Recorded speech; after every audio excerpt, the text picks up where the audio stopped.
নমস্কার, নমস্কার। সকলে কেমন আছেন?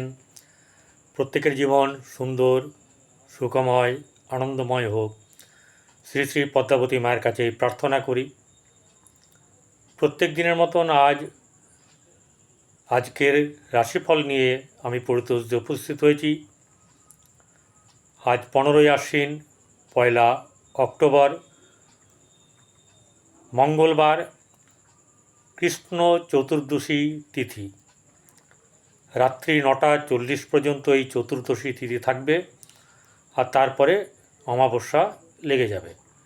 এই অমাবস্যা আজকে লাগবে রাত্রিবেলায়, কিন্তু পালন হবে আগামীকাল। যারা কালী পুজো করেন তাদের আজকে রাত্রিবেলায়, আর নিশিরাতে যারা পুজো করেন কালী পুজো তাদের কিন্তু আজকে রাত্রিবেলায় পুজো। আর যেটা হচ্ছে গিয়ে যারা তর্পণ করবেন তাদের তো আগামীকাল, অর্থাৎ 2রা অক্টোবর, মহালয়া। রাত্রিবেলায় সূর্যগ্রহণ। যাই হোক, যদিও আমাদের গ্রহণের কোনো ব্যাপার নেই আমাদের দেশে, ঠিক আছে। এবারে আমরা জেনে নেব কোন রাশিতে কোন গ্রহ অবস্থান করছে। আমরা দেখব প্রথমে যে মেষে কিছু নেই, কোনো গ্রহ নেই। মেষ রাশির যে অধিপতি সে বসে আছে কোথায়? না তৃতীয় বুধের ঘরে। বৃহস্পতি বসে আছে বৃষ রাশিতে। এই ঘরের অধিপতি বসে আছে কোথায়? না তুলা রাশিতে। তারপরে মিথুনে বসে আছে মঙ্গল, মিথুন রাশির অধিপতি, সে বসে আছে কন্যায়, নিজের ঘরেই। চন্দ্র, কর্কট রাশির যে চন্দ্র, সে বসে আছে কোথায়? সিংহ রাশিতে। এবং বসে আছে আপনার পূর্ব ফাল্গুনী নক্ষত্রে। পরে 9:20 গতে উত্তর ফাল্গুনী নক্ষত্রে চলে যাবে। রবি, কেতু এবং বুধ তারা যথারীতি বসে আছে কন্যায় নিজের ঘরে।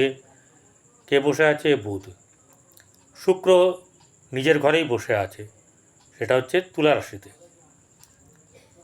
শনি নিজের ঘরেই বসে, কিন্তু বক্রী হয়ে কুম্ভে। রাহু বসে আছে দেবগুরুর ঘরে। দৈত্য, দস্যু যাই বলুন, তিনি খারাপ নন, আমরা বলি তাকে। তো সে কিন্তু তার সঙ্গে এই বৃহস্পতির কিন্তু গুরুচণ্ডাল দোষ, ঠিক আছে, যদি কেউ কাউকে দেখে বা একসঙ্গে থাকে। একসঙ্গে থাকাটাই হচ্ছে সবচেয়ে গুরুচণ্ডাল দোষের একটা বড় ব্যাপার হয়। এছাড়া দৃষ্টিতেও হয়, সেটা পরিমাণে কম। এবারে চলে আসব কোথায়? না পুজোর একদম মুখে মুখে। শপিং তো হবেই হবে, আজ হোক বা কাল। যারা আজকে করবেন শপিং, এই সময়টা বাদ দিয়ে করবেন। হয় আগে বেরিয়ে যাবেন, বা আগে সকালে করে নেবেন, বা এরপরে যাবেন, কোনো অসুবিধা নেই। ওই সময় বেরোতে হবে, কারণ শুভ জিনিস তো, সমস্যা যাতে না হয়, ঠিক আছে। সমস্যাগুলো প্রথমে বোঝা যাবে না, এই সমস্যাগুলো একত্রিত হয়ে যাবে, তার মন খিটখিটে হয়ে যাবে। ওই যে পোশাক পরিচ্ছদ পরে ঝগড়া ঝামেলা হবে, কোনো জায়গায় কোনো কিছু খারাপ হবে, কেন করব? সে ভালো শুভ অনুষ্ঠানে যাবে, ঠিক আছে, সে ঠাকুর দেখতেই হোক, বিয়েবাড়ি হোক, বা এরকম ধরনের কোনো অনুষ্ঠান বাড়িতে সে তো যাবে। তাহলে ভালো সময় কিন্তু আমি আমার ছেলেদের জন্য হোক, স্ত্রীর জন্য হোক, বা স্বামীর জন্য হোক, বা অন্য কাউকে দেওয়ার জন্য হোক, সেটা কিন্তু আমরা করব। তাহলে এই যে আমাদের রাহুকাল, এই রাহুকালে কোনো শুভ জিনিস আমাদের ক্রয় করতে নেই, যাত্রা করতে নেই, উপহার দিতে নেই, নিতে নেই, কাউকে কথা দিতে নেই, চেক সই করতে নেই, কোনো লগ্নি করতে নেই, কোনো শেয়ার মার্কেটে লগ্নি করা বা কোনো জায়গাতে ইনভেস্ট করা, এগুলো করতে নেই। কাউকে চেক দেওয়া, কারোর প্রতি কারোর সঙ্গে কোনো ধরনের আপনার যেটা হচ্ছে যে চুক্তিপত্র, লগ্নপত্র, এসব কিন্তু করবেন না। ইম্পর্টেন্ট জিনিস করবেন না। এবারে রাহুকালটা কখন? দুপুর 2:24:54 থেকে 3:54:23 পর্যন্ত থাকবে। বাংলাদেশের ঢাকা রাহুকাল 2:49:26 থেকে 4:18:38 পর্যন্ত অবস্থান করবে। এবারে সরাসরি চলে যাব মেষ রাশি, মেষ থেকে কন্যা। মেষ রাশির জাতক জাতিকাদের আজকের দিন বেশ আনন্দও থাকবে, মনের মধ্যে চাপও থাকবে, সমস্যাও থাকবে। চিন্তা শক্তির দ্বারা, তার নিজের কার্যক্ষমতার দ্বারা সে কিন্তু জয়ের চেষ্টা করবে। কারণ মঙ্গল এমনিতে কাউকে ছেড়ে কথা বলে না, শেষ থেকে ছাড়ে, ডু অর ডাই। সে বসে আছে এই রাশি থেকে তৃতীয়, যেটা কিনা উপচয় স্থানে। উপচয় স্থানে মঙ্গল কিন্তু লাভদায়ক। এটা হচ্ছে গিয়ে গোচরের একদম কথা। শুধু তাই নয়, আমাদের জ্যোতিষশাস্ত্র মতে যেসব গ্রহগুলো তাৎকালিক অশুভ, যেমন রবি, মঙ্গল, শনি, রাহু, কেতু, এই তাৎকালিক অশুভ গ্রহগুলো উপচয় বা লাভস্থানে খুব শুভ ফল প্রদান করে। এবারে তারও একটা দেখার ব্যাপার আছে। তৃতীয় কিন্তু মঙ্গল হচ্ছে খুবই ভালো, কিন্তু যে ঘরটিতে বসে আছে সেটা বুধের ঘর, শত্রুর ঘর হলেও বা সেখানে কিন্তু ভালো ফল দেবে, কিন্তু যতটা ভালো ফল দেওয়ার ততটা হয়তো দেবে না। কারণ হচ্ছে ডুয়েল সাইনের ঘর, কিছু না কিছু তার কাছে একটা ব্যাপার থাকবে এরকম। ঠিক আছে, এবারে আর কি হবে, আর ব্যাপারগুলো হচ্ছে গিয়ে যে আমাদের অর্থনৈতিক জীবন কেমন হবে। অর্থনৈতিক জীবন কিন্তু আপনার মোটের উপরে আজকে খরচ খরচার একটা ব্যাপার থাকবে। আয় কম, খরচ বেশি, এরকম একটা ব্যাপার কিন্তু হবে। কিন্তু আয়ের নিশ্চয়তাও কোনো কোনো সময়ে আপনারা আজকের দিনে পাবেন। ব্যবসার ব্যাপারে আপনারা এগিয়ে যেতে পারেন। যারা নতুন করে করবেন তারা অল্প স্বল্প করে করবেন, যারা পুরনো করছেন তারা চালিয়ে যান।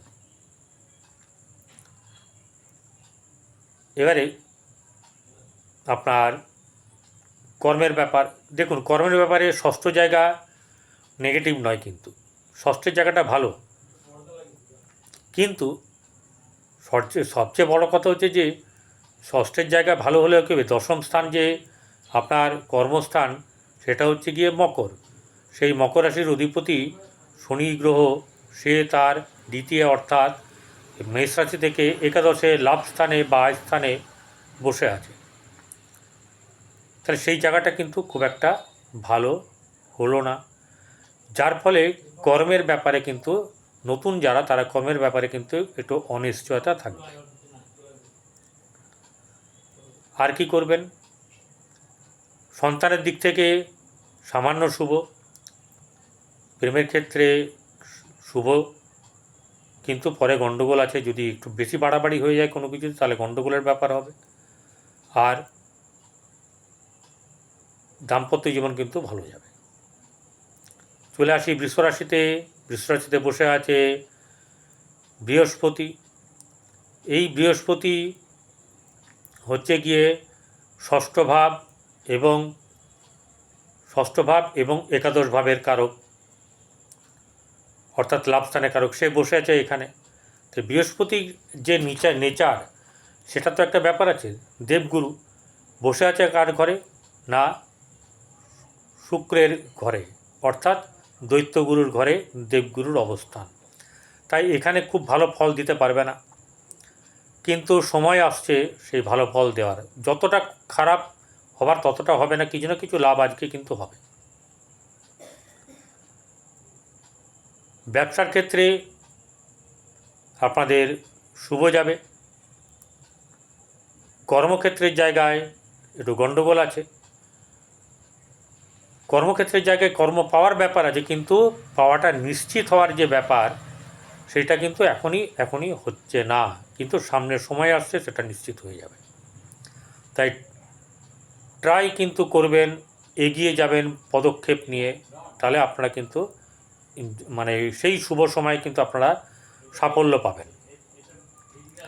সন্তানের দিক থেকে শুভ, প্রেমের ক্ষেত্রে অশুভ, দাম্পত্য জীবনে অশুভ।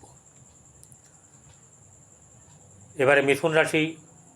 মিথুন রাশির একের জাতক ডুয়েল সাইনের, সেই ঘরের অধিপতি সেই বুধ বসে আছে তার চতুর্থে, সেখানে রবি বসে আছে, কেতু বসে আছে, আর এখানে বসে আছে মঙ্গল। সেই মঙ্গল কিন্তু দৃষ্টি দিয়েছে আবার চতুর্থ ঘরে।